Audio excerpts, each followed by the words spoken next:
I am so happy that you have made time out of your busy schedules during Ramadan to come and break bread with us. First of all, clap for yourselves. Your Excellency, Mama Tessie Musalia, I want to thank you for honoring this invitation, for making time, for at least saying you will come and you've made it. I'm happy. Thank you for coming. The first time I met you was on a plane up somewhere. And I introduced myself as... all right. Me today. And I want to remind the MCAs that are here that you being an MCA does not end with you.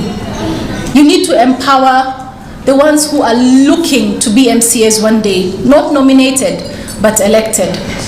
Okay? We as women beg to be at the seat of the table, to have a seat on that table.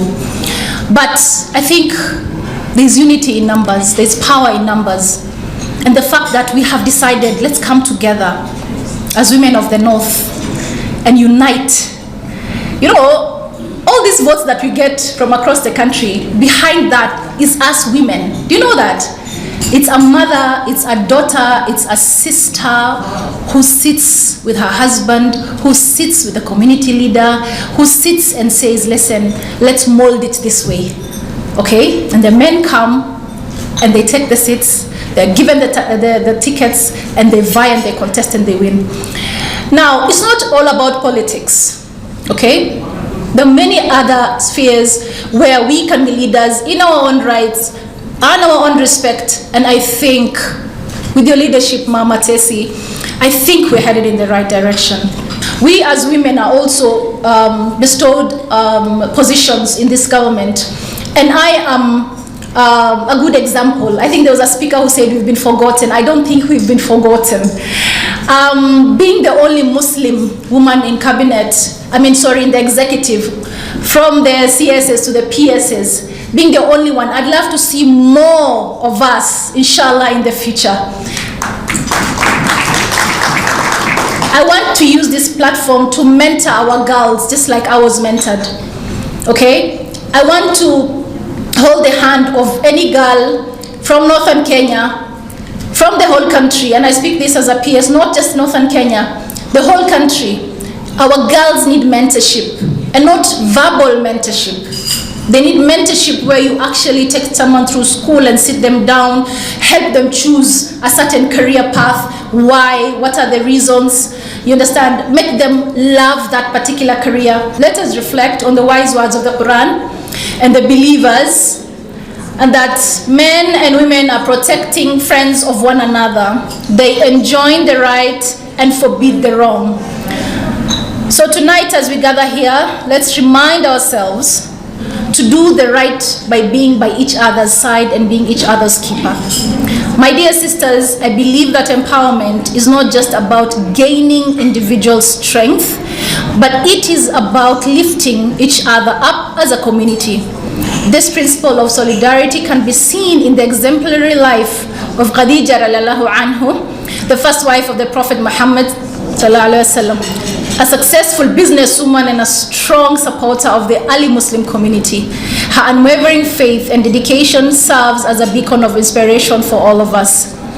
As women leaders, we carry the responsibility of being role models, catalysts for change, and architects of a better tomorrow. Our collective efforts have the potential to reshape societies, empower individuals, and create a more equitable and just world for all. Through our actions, we inspire generations to come, instilling in them the values of resilience, determination, and unwavering commitment to the greater good. Today, let us remember the words of the Quran. Indeed, Allah will not change the condition of a people until they change what is in themselves. Let us be the change we want to see in the world, and let us empower each other to reach new heights of success and unity.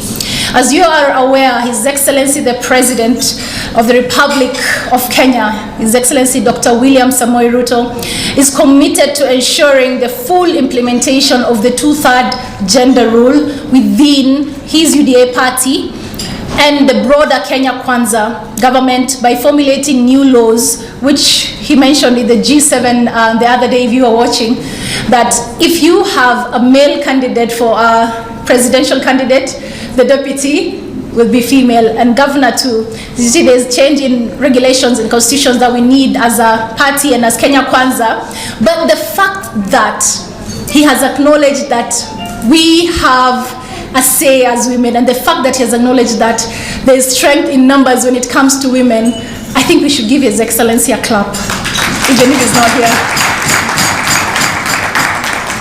I therefore call upon each and every one of us to come out strongly and talk about gender-based violence, harmful cultural attitudes and beliefs along the gender roles, norms, and to protect our women and girls, empower each other and unite towards a more gender-inclusive society. And I think this can be done through the MCAs, who are our people at the bottom of the pyramid in the constituency level. Of course, the women representatives. These are representatives in the counties, the whole county. And you can imagine their say can go across the whole county and across the whole country. So, wamama kutoka county, naomba mshikani mkono mtusaidie kwa hii maneno. As I conclude, today's meeting is just but the beginning of which we shall have an interim committee consisting of 3 representatives from the 3 counties. And this is because this is a new thing and it's not something that I can do by myself. Yes, I've called upon you. Yes, there are people who've tried this before, but it never worked for a reason. What is that reason? Where is the gap? And I think the mothers in this room who have the experience as to why it did not work before. Was it because it was one tribe, one community, one county? What was the reason? Now I think there's strength in numbers. We're talking about 3 counties. That is a big deal, okay? Having the iftar today does not mean that this is it. We have a long way to go.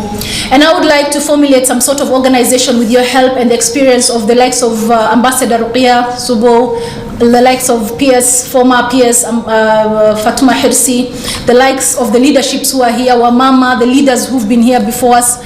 I'd like us to come together and see how we can come up with a structure of having at least representatives from the 3 counties, even if it's 333, just an interim committee for now. And as we formulate this purpose, then we can come and have an elective members in such a way that it's formulated, it's coordinated, that when we speak, people will listen, right? Don't we want that? Or we want to play the victim card? We're tired of the victim card. So I think this is a good platform for us, and I'm very happy that you have supported this and you have come for this iftar. Your Excellency Tesi, Salia, you're a business lady, you're a mentor, you're an entrepreneur, you run organizations. I want you to hold our hand as a community from the north and guide us and lead us. Thank you for for agreeing to be our guest of honor today. But apart from that, we will be calling you for many more events where we will launch this caucus. We would love you again to come. And you know, when they say a journey of 1,000 miles starts with a single step,